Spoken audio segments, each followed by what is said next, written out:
Assalamualaikum warahmatullahi wabarakatuh. Terima kasih telah bergabung di mata kuliah Kesehatan Lingkungan Kawasan Pesisir dan Kepulauan. Pada hari ini kita akan melanjutkan materi kita, yaitu kita akan membahas tentang pola dan jalur penyebaran penyakit di kawasan pesisir. Pada pertemuan sebelumnya, kita sudah menjelaskan tentang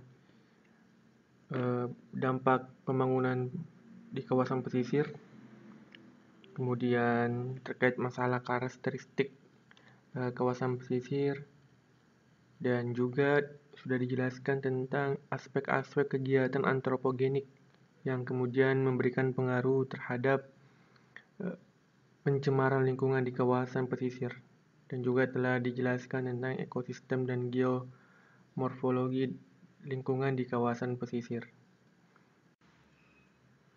Adapun outline materi kita pada hari ini yaitu yang pertama, pola dan jalur penyebaran penyakit di kawasan pesisir dan kepulauan. Yang kedua, hubungan antara karakteristik lingkungan dan endemisitas penyakit di kawasan pesisir dan kepulauan. Pada outline yang pertama ini, pola dan jalur penyebaran penyakit, kita nanti akan mengaitkannya dengan teori-teori terjadinya penyakit. Dan saya akan menyebutkan beberapa teori dan kemudian kita lihat bagaimana teori tersebut diaplikasikan dalam hal penyebaran penyakit di kawasan pesisir. Dan adapun outline yang kedua lebih kepada menjelaskan hubungan antara karakteristik lingkungan di kawasan pesisir dan kepulauan dan dengan penyakit-penyakit yang sering terjadi di kawasan pesisir dan kepulauan, khususnya penyakit yang berbasis lingkungan. Jika berbicara terkait pengelolaan wilayah pesisir dan kepulauan, maka telah banyak peraturan dan kebijakan pemerintah terkait hal tersebut. Salah satunya tertuang dalam Undang-Undang Nomor 27 Tahun 2007 tentang pengelolaan wilayah pesisir dan kepulauan. Dalam undang-undang tersebut, bahkan telah dijelaskan definisi dari wilayah pesisir, yaitu daerah peralihan antara ekosistem darat dan laut yang dipengaruhi oleh perubahan di darat dan di laut. Jadi ekosistem pesisir dan kepulauan merupakan salah satu ekosistem yang memiliki biodiversity yang sangat tinggi atau memiliki keragaman hayati yang cukup tinggi. Oleh karena itu, wilayah pesisir dan kepulauan merupakan salah satu ekosistem yang menjadi konservasi di setiap negara, termasuk Indonesia. Karena untuk melindungi berkurangnya keanekaragaman hayati yang ada di wilayah pesisir dan kepulauan. Selain itu,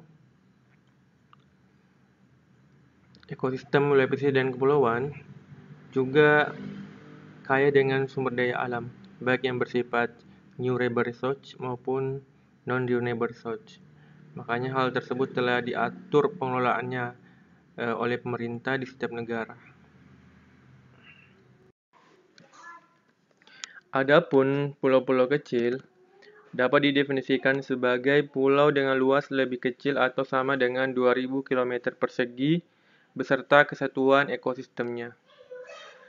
Ekosistem pulau-pulau kecil hampir mirip dengan kawasan pesisir, walaupun dipisahkan oleh lautan. Namun jika dilihat dari tingkat kerentanan, maka pulau-pulau kecil lebih rentan terhadap bahaya kesehatan dibandingkan pesisir. Karena di pulau-pulau kecil bisa saja terjadi sebuah perubahan lingkungan yang ekstrem, seperti badai, kemudian kurangnya air bersih dan yang lainnya, sehingga untuk kelayakan hidup maka pulau-pulau kecil lebih rentang dibandingkan kawasan pesisir. Adapun aspek pengelolaan wilayah pesisir dan pulau-pulau kecil yang diatur dalam Undang-Undang Nomor 27 Tahun 2007, yaitu ada zonasi, reklamasi, kemudian konservasi, dan rehabilitasi sumber daya pesisir. Zonasi adalah suatu bentuk rekayasa teknik pemanfaatan ruang melalui penetapan batas-batas fungsional sesuai dengan potensi sumber daya dan daya dukung serta proses-proses ekologis yang berlangsung sebagai satu kesatuan dalam ekosistem pesisir. Artinya, zonasi adalah memanfaatkan sumber daya pesisir atau kepulauan untuk kepentingan tertentu dengan catatan harus jelas wilayah yang akan dijadikan tempat pengambilan sumber daya alam tersebut dan kemudian tidak mengganggu daya dukung lingkungan pesisir dan kepulauan atau tidak mengganggu carrying capacity dari lingkungan pesisir dan kepulauan dan juga tidak mengganggu proses ekologis yang ada di sekitar ekosistem pesisir dan kepulauan.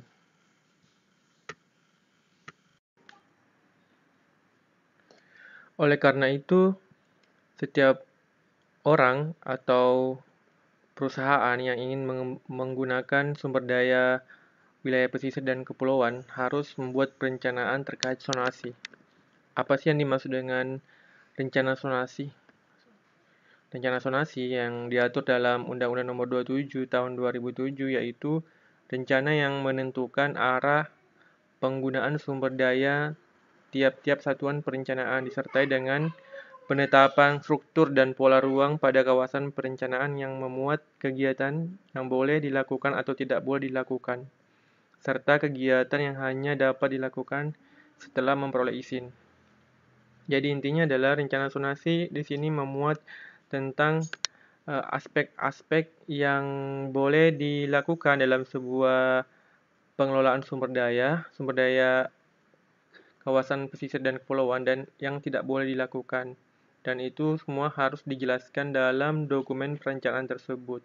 Sehingga dapat kemudian dilihat seberapa besar perubahan lingkungan yang terjadi dan telah direncanakan bagaimana cara untuk memperbaiki kerusakan-kerusakan tersebut dalam pelaksanaan pengelolaan sumber daya lingkungan pesisir dan kepulauan. Karena wilayah pesisir dan kepulauan memiliki sumber daya alam yang melimpah dan keragaman hayati, maka dari itu pemerintah selalu melakukan program konservasi pada suatu atau zona wilayah pesisir atau kepulauan tertentu. Hal ini bertujuan untuk menjaga atau melindungi sumber daya dan keragaman hayati yang ada di sekitar ekosistem pulau-pulau kecil ataupun di wilayah pesisir, sehingga dapat kemudian digunakan dalam jangka waktu yang lama. Bentuk konservasi yang biasanya dilakukan adalah misalnya menjaga terumbu karang di laut ataupun misalnya di zona yang pernah digunakan untuk pengelolaan sumber daya alam tertentu. Apabila kemudian dilihat ada kerusakan sebuah ekosistem, maka biasanya dilakukan program rehabilitasi sumber daya pesisir. Program ini merupakan proses pemulihan dan perbaikan kondisi ekosistem atau populasi yang telah rusak, walaupun hasilnya berbeda dari kondisi semula. Selain itu, biasanya juga dalam mengelola sumber daya kawasan pesisir dan kepulauan, biasa dilakukan reklamasi atau kegiatan yang dilakukan oleh perusahaan atau orang dalam rangka meningkatkan manfaat sumber daya lahan ditinjau dari sudut lingkungan dan sosial ekonomi dengan cara penggurugan, kemudian pengeringan lahan atau drainase, atau yang biasa kita lihat adalah penambahan zona atau lahan di sekitar wilayah pesisir seperti yang terjadi di Jakarta dan sekitarnya. Sekitar 16 juta jiwa penduduk Indonesia tinggal di kawasan pesisir dan pulau-pulau kecil. Mereka tersebar di beberapa desa pesisir dan pulau-pulau kecil. Masyarakat pesisir dan pulau-pulau kecil cenderung memiliki risiko kesehatan yang cukup tinggi. Oleh karena itu, mereka harusnya mendapatkan perhatian khusus dari pemerintah terkait pembangunan kesehatan dan peningkatan derajat kesehatan masyarakat. Masalah utama di pulau-pulau kecil dan juga kawasan pesisir yaitu masyarakatnya masih membangun rumah di atas laut sehingga tidak memiliki septic tank dan limbah langsung dibuang ke laut. Kalaupun mereka memiliki septic tank, maka jarak dari sumber air bersihnya tidak memenuhi syarat atau kurang dari 10 meter. Oleh karena itu, air atau air limbah dari septic tank dapat kemudian mencemari sumber air bersih yang ada di kawasan pesisir dan pulau-pulau kecil. Salah satu permasalahan di kawasan pesisir dan pulau-pulau kecil yaitu keterbatasan akses air bersih. Sebagian besar masyarakat dan di pesisir dan pulau-pulau kecil masih menggunakan air tanah untuk keperluan air bersih seperti mandi, mencuci, dan minum dengan melalui pengolahan terlebih dahulu. Namun ketersediaan air tanah tidak selalu ada sepanjang tahun sehingga hal ini menyulitkan masyarakat di kawasan pesisir dan pulau-pulau kecil. Masyarakat pesisir masih dapat menggunakan air PDAM jika air tanah tidak dapat digunakan. Tetapi bagi masyarakat pulau-pulau kecil, sangat sulit mendapatkan alternatif air tanah kecuali menggunakan air hujan dan air PDAM yang dibeli di daratan utama. Tentu hal ini membutuhkan biaya yang mahal dan tidak semua masyarakat pulau-pulau kecil mampu untuk membeli air PDAM di daratan utama. Belum lagi aspek kualitas air tanah di kawasan pesisir dan pulau-pulau kecil sangat mengkhawatirkan. Penurunan kualitas air dipengaruhi oleh pencemaran limbah rumah tangga dan septic tank. Belum lagi terjadi intrusi air atau masuknya air laut dalam akuifer tanah, sehingga air tanah menjadi lebih payau atau asin. Memanfaatkan air hujan bisa menjadi alternatif, tetapi dari segi kandungan mineral dan elemen yang lainnya, tentu masih lebih baik air tanah. Permasalahan ini menjadi pemicu timbulnya berbagai penyakit berbasis lingkungan di kawasan pesisir dan pulau-pulau kecil. Berikutnya, permasalahan yang dihadapi oleh masyarakat di kawasan pesisir dan kepulauan yaitu permasalahan sanitasi atau kurangnya penerapan sanitasi di masyarakat.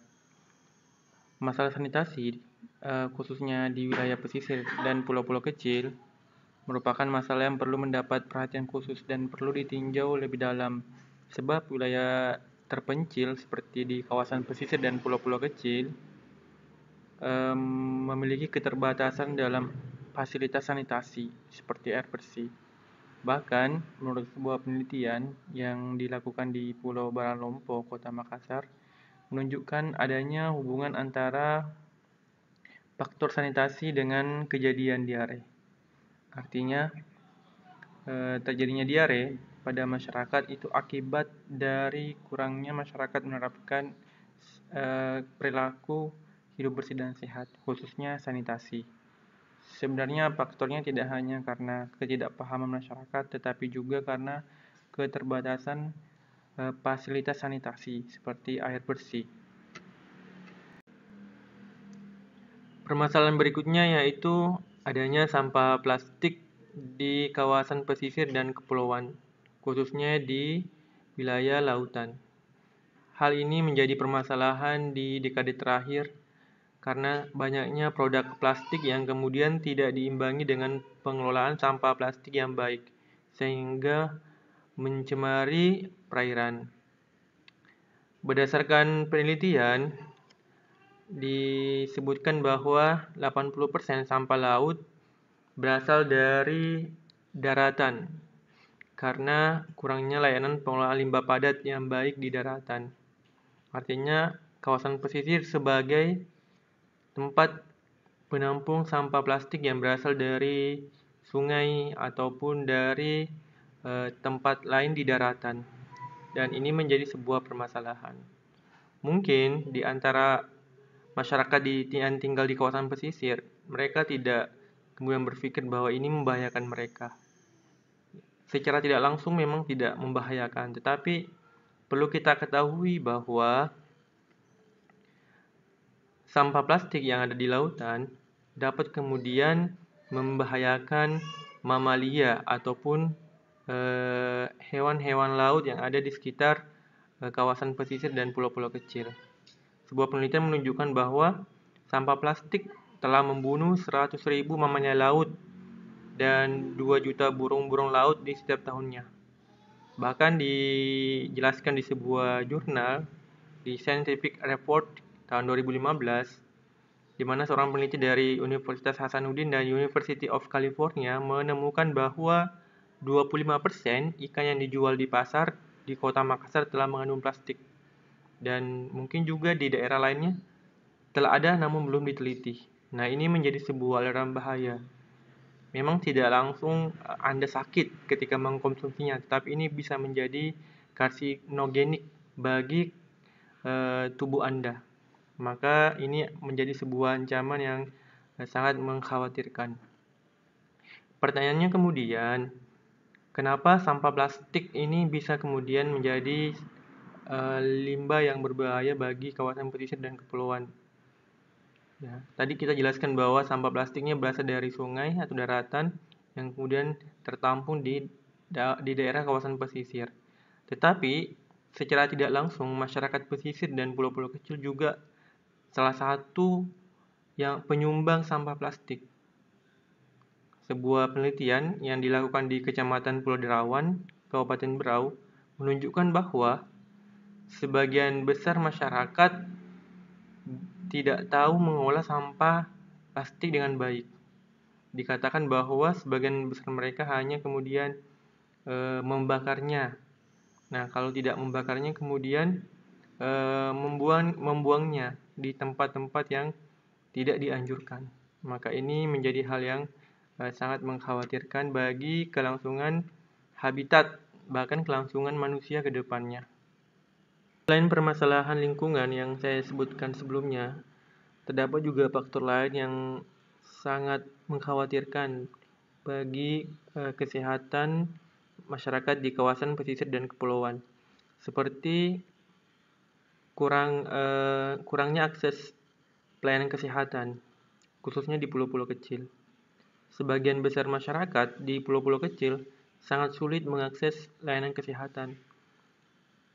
Memang di beberapa pulau telah adikkan puskesmas tertentu yang kemudian memiliki area kerja di beberapa pulau-pulau kecil.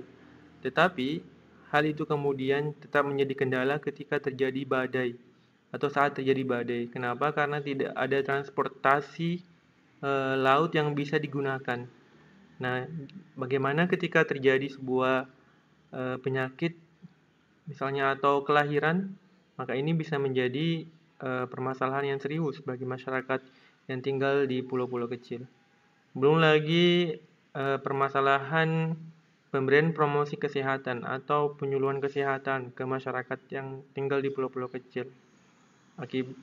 Kurangnya layanan tersebut akibat petugas puskesmasnya atau layanan kesehatannya mungkin sulit mengakses akibat terkendala misalnya badai ataupun transportasi lainnya, sehingga hal ini menjadi permasalahan yang perlu diperhatikan oleh pemerintah.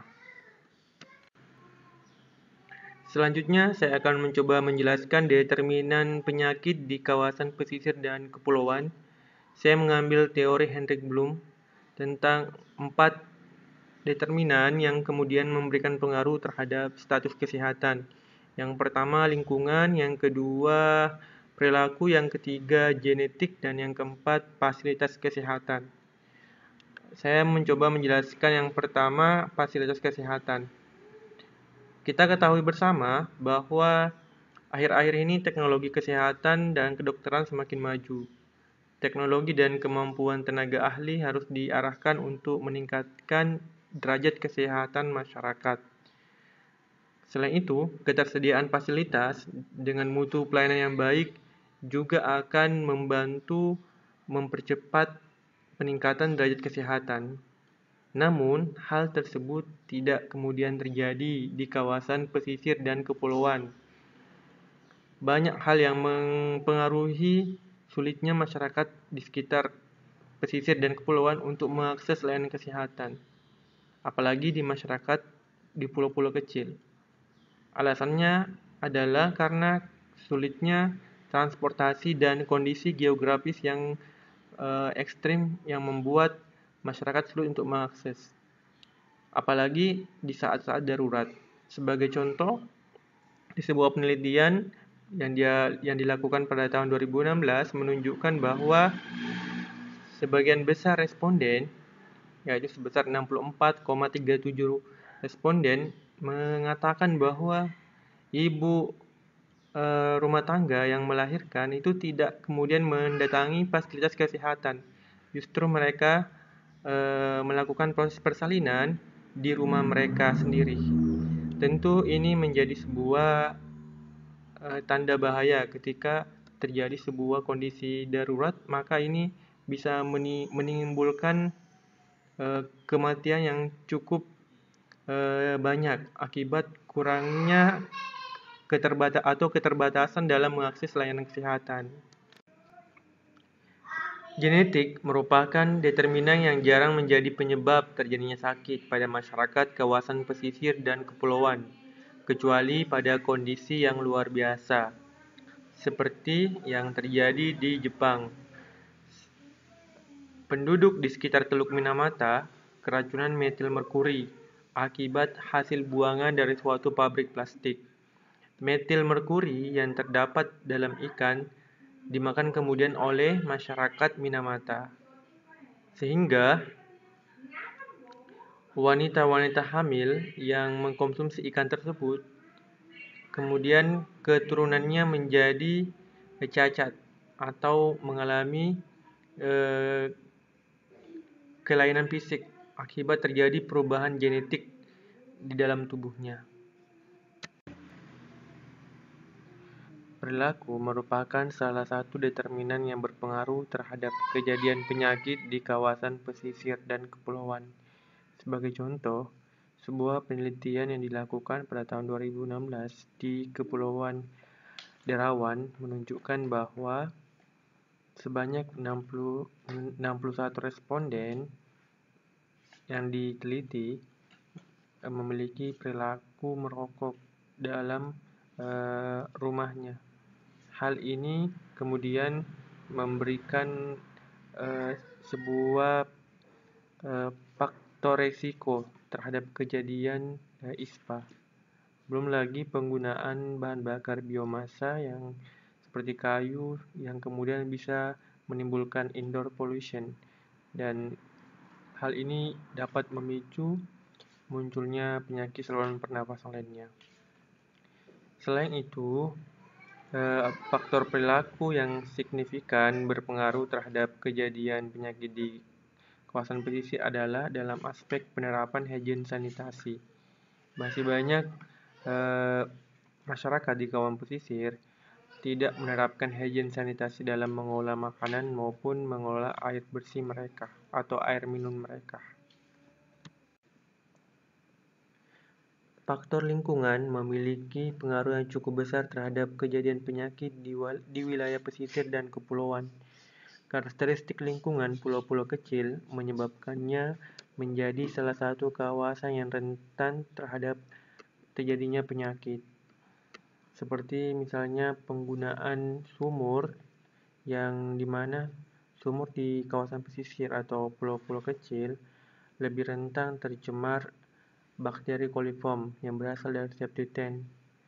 Selain itu, pengelolaan limbah rumah tangga, khususnya limbah cair yang tidak memenuhi syarat, memudahkan terjadinya diare karena limbah tersebut kemudian mencemari sumber air bersih.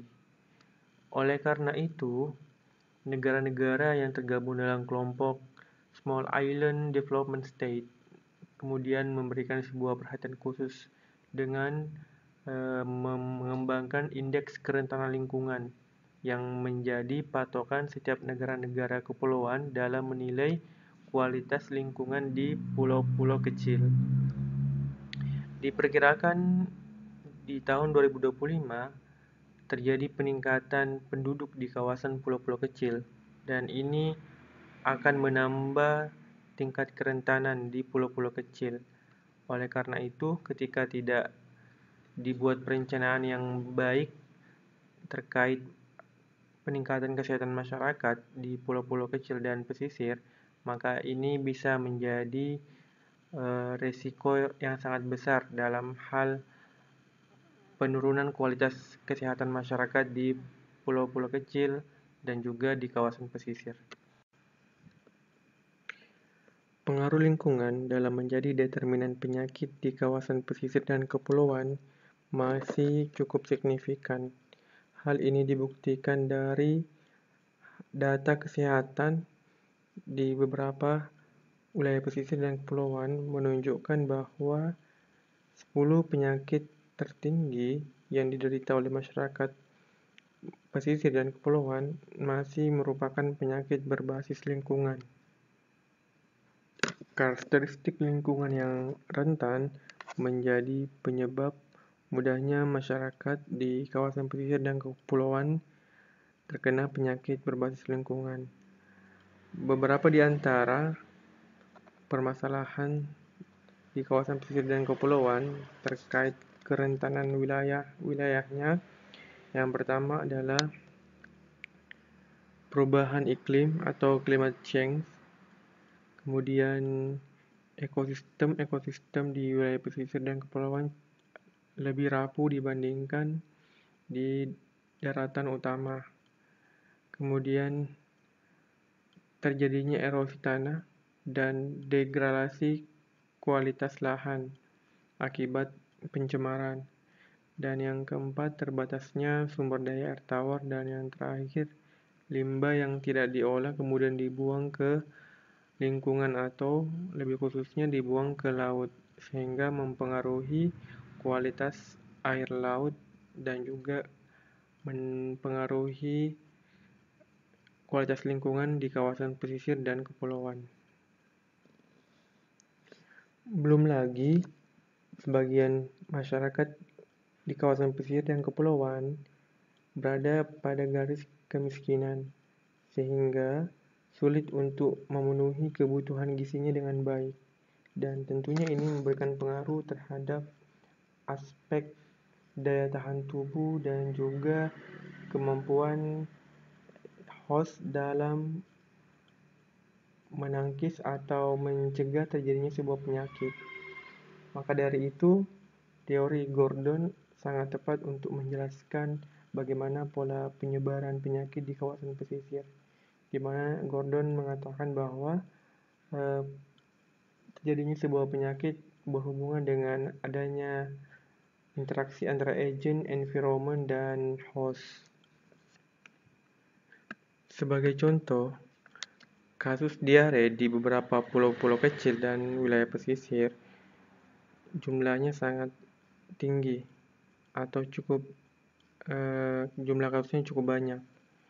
Ternyata setelah diteliti penyebabkan karena sebagian besar masyarakat di pulau-pulau kecil masih menggunakan sumur gali untuk keperluan higien sanitasi dan untuk keperluan minum.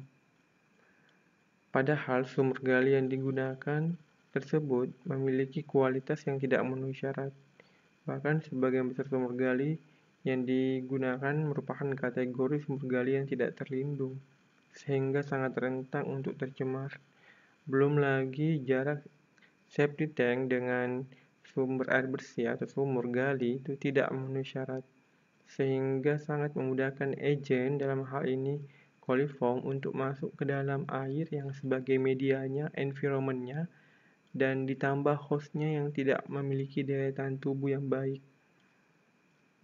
Maka hal ini kemudian bisa menimbulkan kejadian penyakit diare atau terjadinya penyakit saluran pencernaan. Dominannya faktor lingkungan dalam menyebabkan terjadinya penyakit sangat cocok dengan teori The Well of Caution, di mana teori tersebut menjelaskan tentang model hubungan manusia dengan lingkungannya sebagai roda. Roda tersebut terdiri atas manusia dengan substansi genetik pada bagian intinya dan komponen lingkungan, biologi, fisik, dan sosial mengelilingi penjamu atau host. Teori ini merupakan pendekatan lain untuk menjelaskan hubungan antara manusia dan lingkungan. Roda terdiri dari penjamu dan lingkungan. Nah, di sekitar penjamu ada sosial dan fisik dan juga biologi. Peran lingkungan sosial pada konteks kesehatan kawasan pesisir yaitu seperti misalnya perbedaan tingkat pendapatan antar masyarakat di kawasan pesisir, kemudian dari segi kepadatan penduduk, ya, apalagi di pulau-pulau kecil, sangat mempengaruhi terjadinya sebuah penyakit. Saya pernah mendatangi sebuah pulau dengan ukuran yang tidak terlalu besar namun sangat padat penduduk. Hal ini sangat mempengaruhi lingkungan sosial dari pulau-pulau tersebut. Untuk lingkungan biologi lebih kepada bagaimana agen biologi kemudian memberikan pengaruh terhadap kesehatan masyarakat kawasan pesisir. Dan untuk lingkungan fisik lebih dipengaruhi oleh kondisi geografis kawasan pesisir dan kepulauan, khususnya masalah iklim, sering terjadinya badai, kemudian sering terjadinya ombak yang besar sehingga mengalami kesulitan untuk akses ke daratan utama ataupun ke pulau-pulau lainnya. Dan masih banyak lagi faktor-faktor fisik yang memberikan pengaruh terhadap kesehatan di kawasan pesisir. Proses kejadian penyakit pada hakikatnya dapat dipengaruhi oleh variabel manusia atau host dengan variabel lingkungan. Dengan kata lain, gangguan kesehatan merupakan resultan hubungan interaktif antara faktor lingkungan dengan faktor manusianya atau hostnya. Dalam teori genomik public health, kejadian penyakit adalah resultan hubungan interaktif antara genetic make-up pada sosok individu atau kelompok dengan lingkungan yang memiliki agen tertentu yang berukuran mikro. Agen penyakit tersebut juga dipengaruhi oleh suhu, kelembaban, topografi, dan lain sebagainya. Dalam teori klasik multi-caution of wave yang kita jelaskan pada slide sebelumnya, dapat dipahami bahwa untuk melakukan upaya pencegahan, maka kita harus mengetahui terlebih dahulu proses kejadian penyakitnya, atau lebih dikenal patogenesis penyakit. Nah, patogenesis penyakit ini dalam perspektif lingkungan akan kita jelaskan dengan menggunakan teori simpul. Teori simpul kejadian penyakit terdiri dari simpul 1 yaitu tentang sumber penyakit.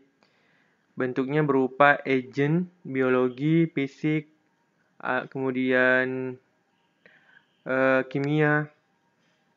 Berikutnya adalah simpul 2, yaitu transmisi perpindahan penyakit atau media perpindahan penyakit seperti lingkungan, bisa air, udara, dan tanah. Simpul 3 yaitu manusianya atau lebih kepada perilaku host atau manusia. Bisa di sini terkait masalah perilaku manusia dalam menjaga kesehatannya atau menghindarkan dirinya dari pajanan agen tertentu. Dan yang simpul 4 adalah dampak yang ditimbulkan dari interaksi simpul 1, 2, dan 3. Ya, artinya di sini dampak di sini lebih menjelaskan ke penyakit yang ditimbulkan. Baik, saya akan mencoba memberikan contoh dari penelitian yang pernah saya lakukan di sebuah pulau atau wilayah pesisir. Dan di sini saya menjelaskan sebuah kasus di mana bagaimana sih pola penyebaran atau pola terjadinya penyakit saluran pencernaan di pulau-pulau kecil. Karena berdasarkan data yang saya pernah dapatkan bahwa ternyata penyakit saluran pencernaan merupakan salah satu penyakit yang paling banyak diderita di wilayah pesisir dan pulau-pulau kecil. Kebetulan penelitian ini dilaksanakan di Kota Makassar, di sekitar pulau-pulau kecil di Kota Makassar. Dan di sini simpul satunya adalah septic tank atau di sini ada agen biologi di mana dapat berupa salmonella, kemudian vibrio cholera maupun bakteri coliform secara umum. Dan kemudian agen ini kemudian berinteraksi dengan simpul 2 yang merupakan media, dalam hal ini air sumur. Nah, kenapa bakteri atau agen biologi dapat berpindah ke sumur yang digunakan oleh warga? Karena jarak antara septic tank dengan sumur di pulau-pulau kecil itu sangat berdekatan akibat dari tingkat kepadatan penduduk yang sangat tinggi. Ya, bisa jadi septic tank di rumah A sudah memenuhi syarat lebih dari 10 meter, tetapi dia akan tidak memenuhi syarat dari sumur tetangganya. Ya, karena jaraknya yang sangat berdekatan. Kemudian, simpul 3-nya adalah masyarakat kawasan pesisir atau pulau-pulau. Jadi masyarakat yang mengkonsumsi air sumur ini secara tidak langsung maka dia akan terkontaminasi bakteri-bakteri dari salmonella, vibrio cholera maupun coliform secara umum. Dan yang terakhir simpul 4 adalah timbulnya penyakit saluran pencernaan. Yang lebih parah adalah ketika si masyarakat tersebut tidak kemudian mengolah airnya atau tidak memasak airnya. Dan saya menemukan beberapa responden memang tidak mengolah airnya. Dia langsung mengambil dari sumur, kemudian menaruhnya di sebuah tempat dan itu langsung diminum. Dan ini bisa mempertinggi resiko terjadinya penyakit saluran pencernaan. Sebagian besar pulau-pulau kecil yang mengalami keterbatasan sumber air merupakan pulau dengan tipe pulau atol atau pulau-pulau batu kapur, yang dimana pulau-pulau tersebut tidak memiliki air permukaan seperti sungai ataupun danau, lebih bergantung kepada air hujan dan air tanah. Namun, pencemaran air tanah sangat sering terjadi di pulau-pulau kecil, terutama pulau-pulau yang memiliki dataran rendah. Rendahnya kualitas air ini dapat membawa penyakit bawaan air atau biasa disebut dengan waterborne disease dan mempengaruhi kesehatan masyarakat di sekitar pulau-pulau kecil. Penyakit bawaan air atau waterborne disease dapat menyebar luas di wilayah pesisir dan pulau-pulau kecil akibat air yang dikonsumsi terkontaminasi oleh kotoran manusia. Dan tidak hanya hal tersebut terjadi di Indonesia, juga terjadi di banyak negara. Sebagai contoh, di Kepulauan Comoros pernah mengalami endemi kolera pada tahun 1975, kemudian 1998 dan 2001. Dan juga pernah terjadi di Madagaskar, di mana sebanyak 25% anak mengalami penyakit saluran pencernaan, dan tentu ini menjadi permasalahan serius bagi masyarakat di wilayah pesisir dan pulau-pulau kecil.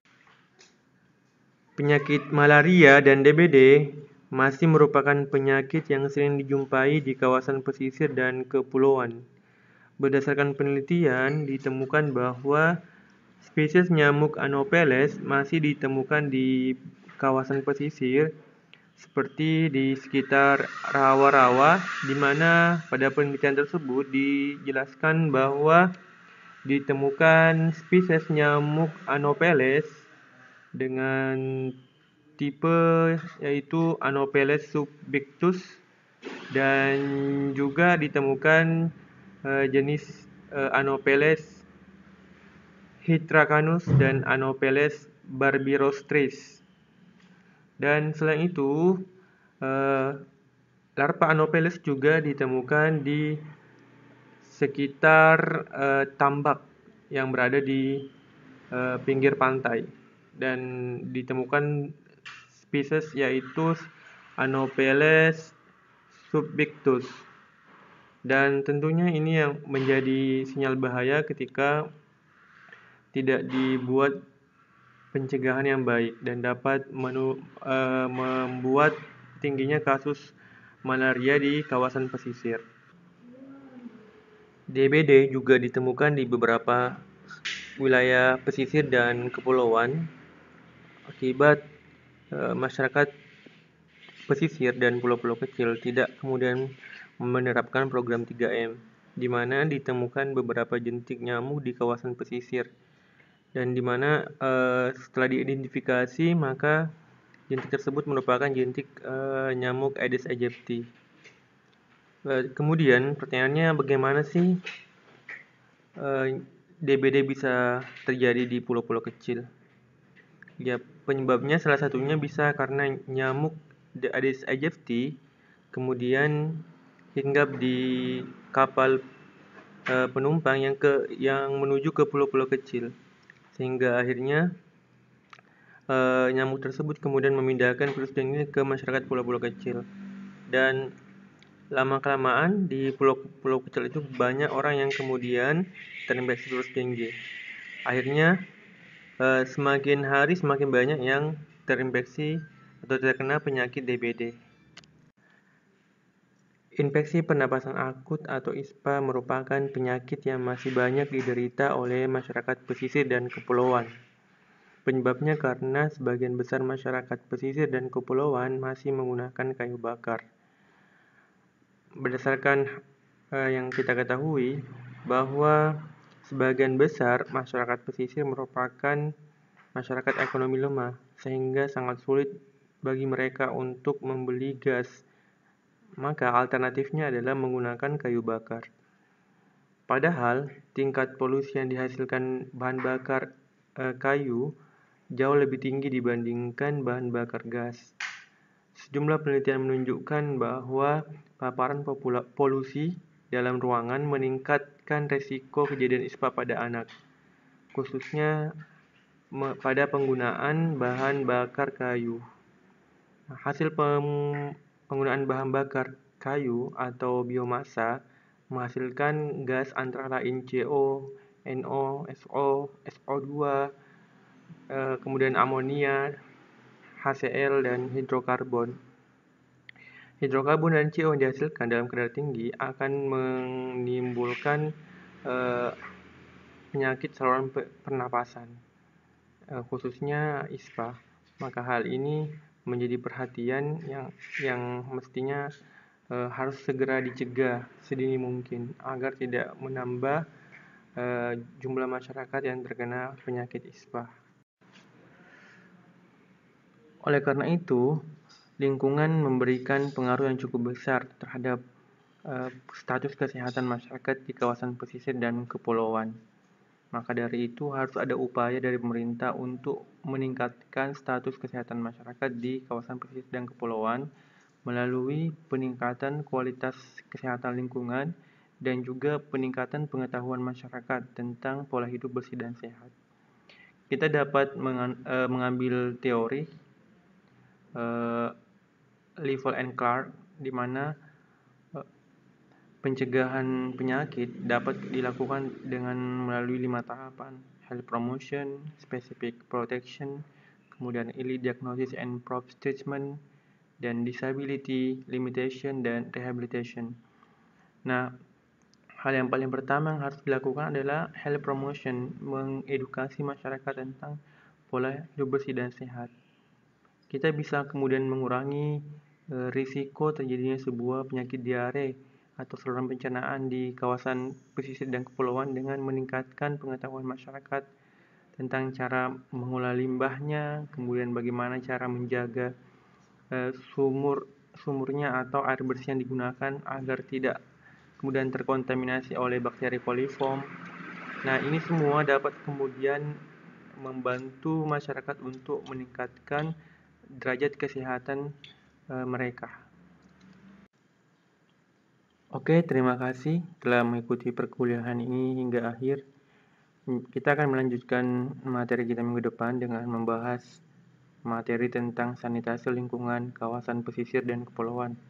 Dan saya harap kalian tetap mengulang-ulangi materi ini agar nanti dapat memudahkan kalian untuk memahami materi berikutnya karena ada keterkaitan antara materi hari ini dengan materi minggu depan. Oke, terima kasih. Assalamualaikum warahmatullahi wabarakatuh.